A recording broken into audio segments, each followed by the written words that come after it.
Hi friends, here's third video on third chapter for NISM series 6 that is depository operations.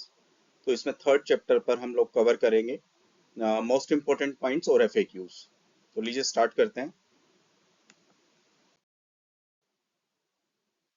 This is based on BO account charges कि जो हमारा beneficiary owner account होता है, जो demat account होता है, उसमें क्या क्या किस किस तरह के चार्जेस अप्लीकेबल होते हैं। देखिए फर्स्ट इंपॉर्टेंट पॉइंट है what are the all the charges in investor has to pay for opening and maintenance of BO account. BO account यहाँ पर बेनिफिशियल ओनर अकाउंट, जो कि हम एक इन्वेस्टर डीमेट अकाउंट खोलता है उसको भी बोलते हैं।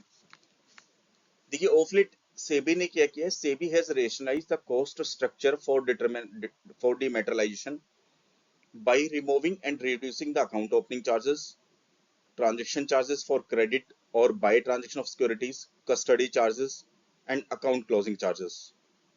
तो सेबी ने काफी इन चार्जेस को, जो कि अकाउंट ओपनिंग चार्जेस है, क्रेडिट एंड डेबिट है, ट्रांजैक्शन चार्जेस है, कस्टडी चार्जेस है, इनको काफी रेशनलाइज कर दिया है और काफी कुछ चार्जेस को तो खत्म ही कर दिया है।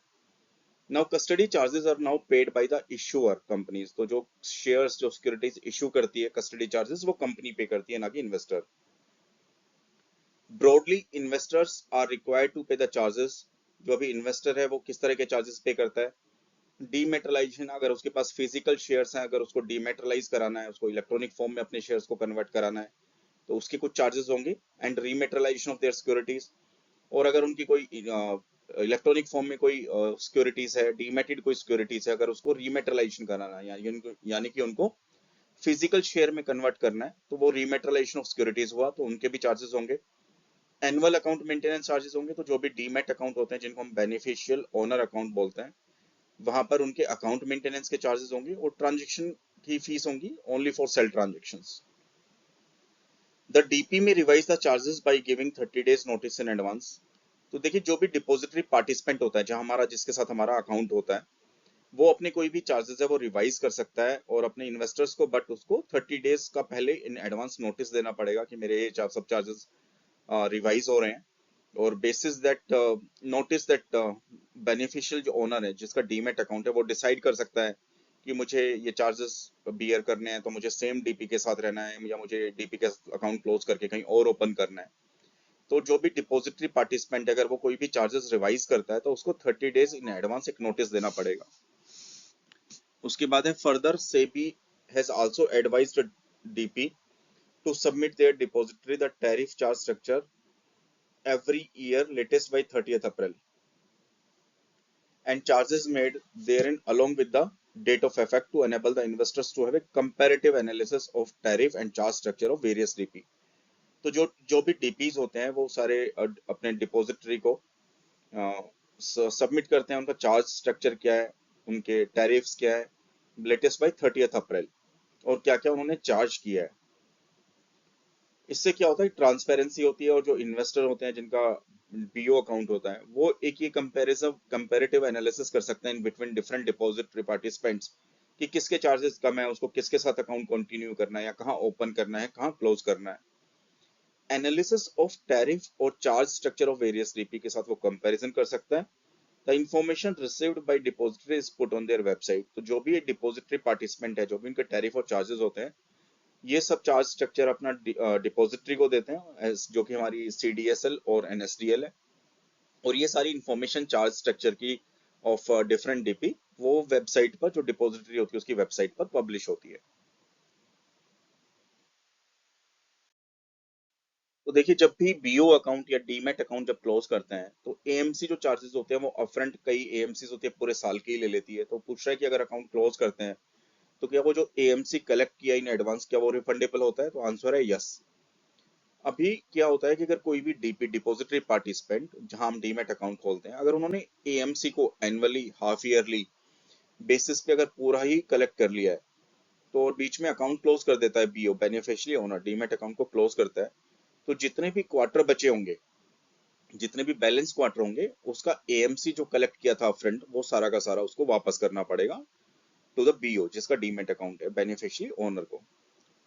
जैसे एग्जांपल है, एनुअल AMC कलेक्टेड जैसे क्या किया कि अगर कोई एएमसी है, उसने डीपी है, उसने एएमसी कलेक्ट कर लिया by the BO, annual AMC collected by BO, और BO closes shift his account in first quarter, और फर्स्ट क्वार्टर में ही उसने अकाउंट को क्लोज कर दिया, तो जो भी 3 क्वार्टर बैलेंस बचे उसका एएमसी जो कलेक्ट किया था वो सारा का सारा रिफंड होगा।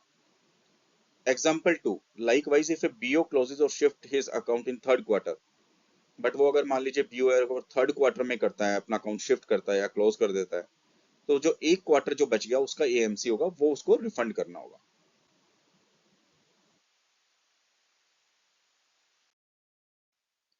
Whether all DPs are required to refund the AMC collected upfront for the balance quarter? इसका आंसर है नो। इसका रीजन क्या है? जो डीपीस पूरा अपफ्रंट, पूरे एनुअल और जो बाई हाफ ईयरली है, अगर वो एएमसी कलेक्ट नहीं करते हैं तो वो कैसे कलेक्ट करेंगे? वो क्वार्टरली करेंगे या फिर एएमसी को मंथली में कलेक्ट करेंगे। अगर उसमें अगर कोई वो एएमसी में मंथली चार्ज कर रहे हैं, क्वार्टरली चार्ज कर रहे हैं, और उसके बीच में कोई जो बीओ अकाउंट होल्डर है, जो डीमेट अकाउंट होल्डर है, अगर उसने अपना अकाउंट क्लोज किया तो वो उसको चार्ज नहीं कर सकते, क्योंकि वो उसने सिर्फ डीपी ने अगर उसका कोई एएमसी लिया होगा तो वो सिर्फ मंथली या क्वार्टरली बेसिस पे लिया होगा, पूरे साल का अपफ्रंट नहीं लिया होगा। तो सारे जो डीपी है उनके लिए मैंडेटरी नहीं है, ये सिर्फ उन डीपीज के लिए मैंडेटरी है जो पूरा अपफ्रंट, हाफ ईयरली या पूरा ईयर के चार्जेस कलेक्ट कर लेते हैं। How will be the beginning of year be considered for the calculation of the AMC? तो इसका क्वेश्चन का मतलब है कि एक बार अकाउंट ओपन कर लिया तो जो उसका एनुअल मेंटेनेंस कॉन्ट्रैक्ट है, जो उसका एएमसी चार्जेस है, एनुअल चार्जेस डीमेट अकाउंट का, वो कैसे कैलकुलेट किया जाएगा, कैसे कंसिडर किया जाएगा कि कब शुरू हुआ है? तो एएमसी क्या करती है, जिस भी क्वार्टर में डेट ऑफ अकाउंट ओपनिंग है वो वहीं से एएमसी कलेक्ट होता है। तो फॉर एग्जांपल किसी ने अपना डीमेट अकाउंट खोला है, for example 20th of July, तो उसका 20th ऑफ जुलाई से उसका अकाउंट ओपनिंग माना जाएगा, और उसका पूरा एक साल का जो एएमसी है वो चार्ज किया जाएगा, तो वो होगा 20th जुलाई से 19 जुलाई तक नेक्स्ट ईयर। और अगर कोई क्वार्टरली या और कोई मंथली ले रहा है तो बेसिस वैसे ही होगा, बट उसके अकाउंट ओपनिंग डेट से ही उसका एनुअल मेंटेनेंस कॉन्ट्रैक्ट जो एएमसी चार्जेस है वो स्टार्ट होंगे उसके अकाउंट ओपनिंग डेट से।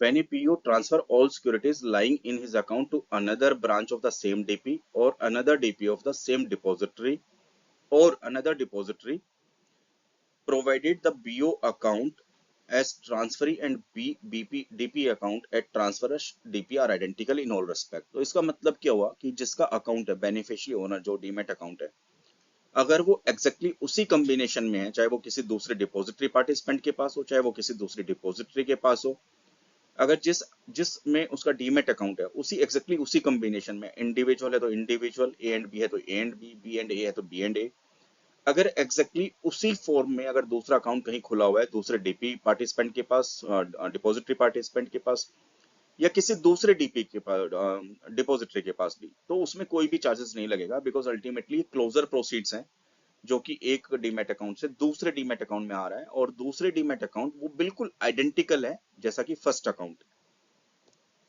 In case of BO account at transfer DP is a joint account. The BO account at transfer DP should also be a joint account in the same sequence.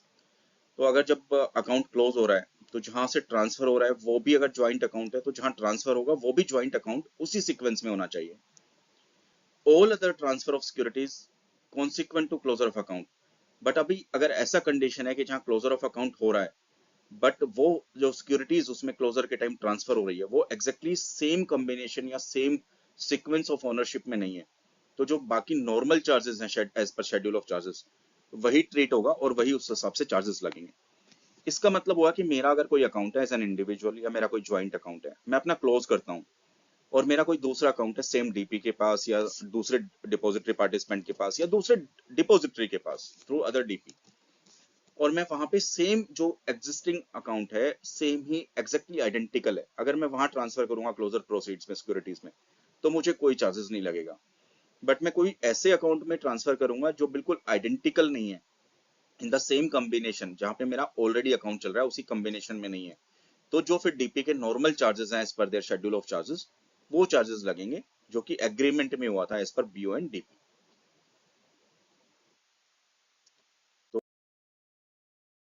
तो तो आज में third chapter में यहीं तक। Thank you very much. और वही, अगर आपको ये वीडियो लाइक कर रहे हैं तो प्लीज इसको सब्सक्राइब करना मत भूलिएगा। Thank you very much and have a nice day.